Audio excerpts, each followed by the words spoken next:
속보 한국의 Z 신세대 미사일과 엔진을 교배. 대단한 파워. 음속의 35배로 빠름. 한국, 일본을 앞서 기술 우세 차지. 대선이 다가오면서 정치 뉴스가 모든 이슈를 집어삼킨 가운데 국방과 방위산업에서 대단히 중요한 뉴스가 있었다.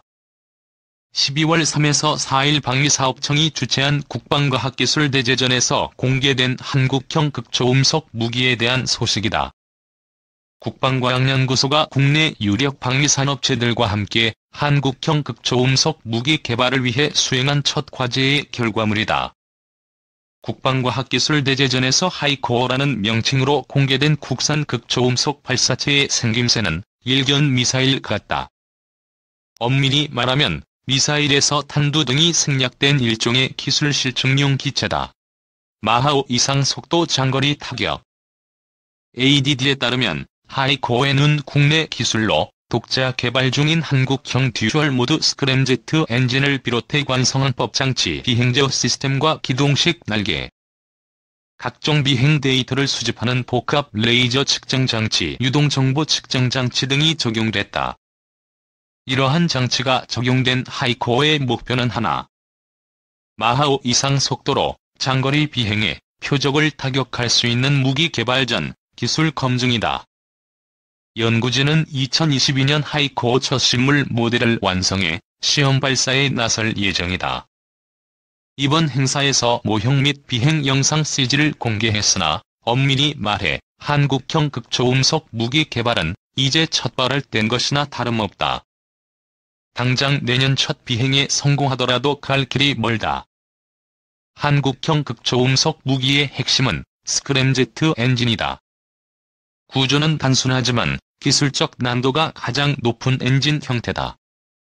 현재까지 무기체계로 실용화에 성공한 나라는 러시아가 유일할 정도다. 미국은 2010년 초음속 순항 미사일 X-51 웨이브라이더에 스크램제트 기술을 적용했지만 실용화 단계에 이르지 못했다. 스크램제트는 제트 엔진의 한 부류인 램제트 엔진의 일종이다. 일반 제트 엔진 터보팬이나 터보제트 엔진은 엔진 내부 팬과 터빈으로 공기를 빨아들여 압축하고 뒤로 방출하는 방식으로 추진력을 얻는다. 반면 램제트 엔진에는 팬과 터빈이 없다. 램제트 엔진의 램, 즉 충각은 기체가 빠르게 앞으로 달려나가 공기를 엔진 안으로 들이박는다는 뜻이다.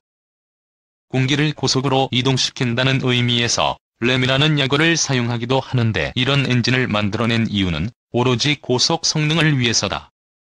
일반 터보팬, 터보제트 방식은 엔진 내부 팬 블레이드가 마하 2 이상 고속 구간에서 충격파를 만들어내기 때문에 공기 압축 효율이 크게 감소한다. 연비가 떨어질 뿐 아니라 가속도가 급감한다는 얘기다. 터보팬 방식을 사용하는 전투기는 대부분 최대 속도가 마하 3을 넘지 못한다. 반면 램제트 엔진은 마하 2에서 5에 달하는 고속 비행에 대단히 유리한 구조다. 엔진 내부에 팬터빈 같은 구조물이 없어 고속의 공기가 곧바로 빨려 들어와 내부 충격파만으로 공기가 압축된다. 고속 비행에서 연비가 상당히 좋은 셈이다. 다만 팬과 터빈이 존재하지 않아 정지 및 저속 상태에서는 엔진 구동 자체가 불가능하다. 엔진 구동 요구 속도를 충족하기 위해 별도의 로켓 부스터를 달아야 한다.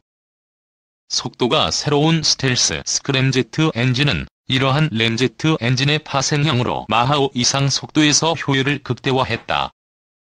기존 램제트 엔진은 흡입구로 들어오는 공기 속도가 마하 1월 2일 이상이지만 엔진 연소실 내부 충격파로 속도가 줄어든다. 실제 연소 단계에선 마하 1 이하 음속 상태에 머문다. 이러한 메커니즘은 비행체가 마하 5 이하 속도를 유지할 때는 문제가 없지만 그 이상 속도에선 달이 난다.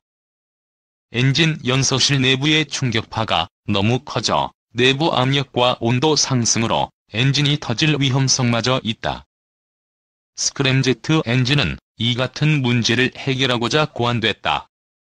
엔진 내부에서 초음속으로 흐르는 공기에 연료를 분사해 연소 반응을 이끌어내는 것.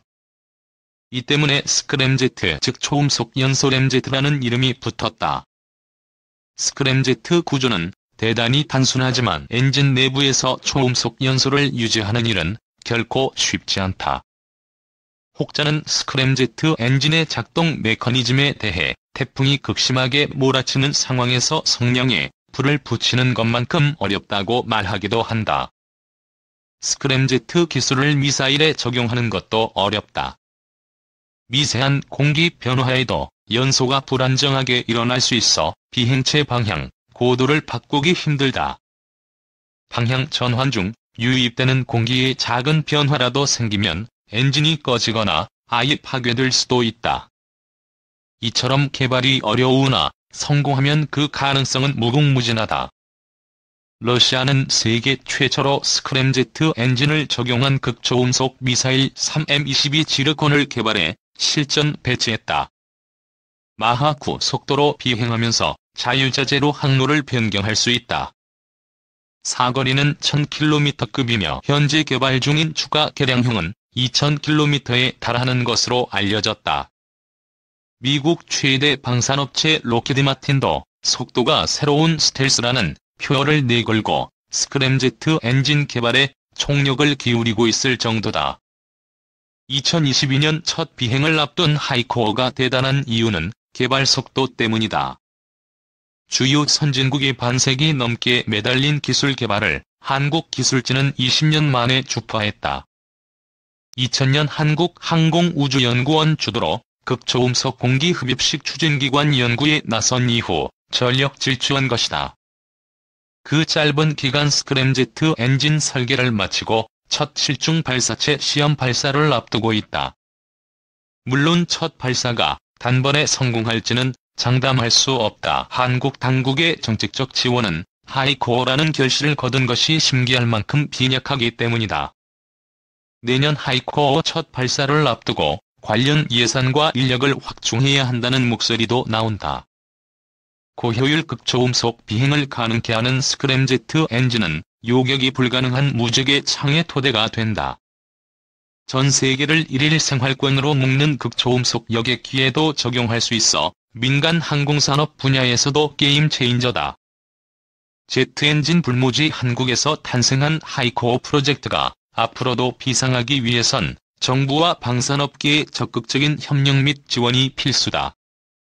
유튜브와 포털에서 각각 매거진 동화와 투벤져스를 검색해 팔로잉하시면 기사 외에도 동영상 등 다채로운 투자 정보를 만나보실 수 있습니다.